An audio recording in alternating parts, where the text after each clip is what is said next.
Louise Arbour apporte un diagnostic brutal sur l'état des Forces armées canadiennes en 2022. La persistance des agressions, des abus, du harcèlement et de la discrimination d'ordre sexuel dans l'organisation. 4 ans plus tard, les Forces armées mettent en vigueur une des recommandations clés de cette ancienne juge de la Cour suprême, mettre fin aux relations romantiques non déclarées entre supérieurs et subordonnés. Ce qu'on essaie d'éliminer ici, c'est justement les choses qui sont secrètes.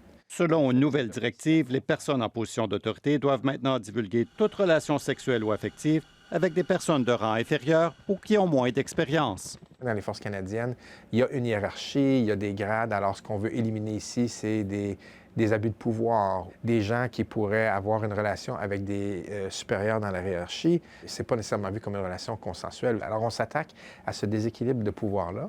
C'est un changement majeur. En 2022, l'ancien chef d'état-major Jonathan Vance a avoué avoir eu une relation de longue date non divulguée avec une subordonnée. C'est une politique qui était nécessaire, là. Elle est tout à fait légitime, puis les intentions sont super bonnes. Cette experte en matière de harcèlement applaudit la nouvelle politique, tout en se demandant si les femmes, souvent en position de subordination, vont être réellement protégées. Le fait qu'on ait ramené ça encore une fois à la chaîne de commandement, on va encore garder ça entre hommes pas mal.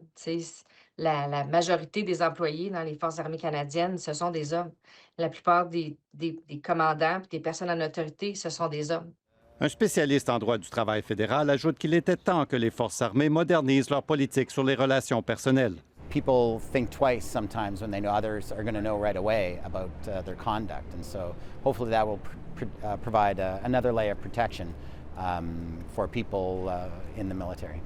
Lors de son assermentation en tant que gouverneur général le 8 juin, Louise Arbour assumera aussi le titre de commandante en chef des Forces armées canadiennes. C'est un rôle symbolique, mais elle amènera malgré tout son autorité morale à la tête de l'appareil militaire au pays.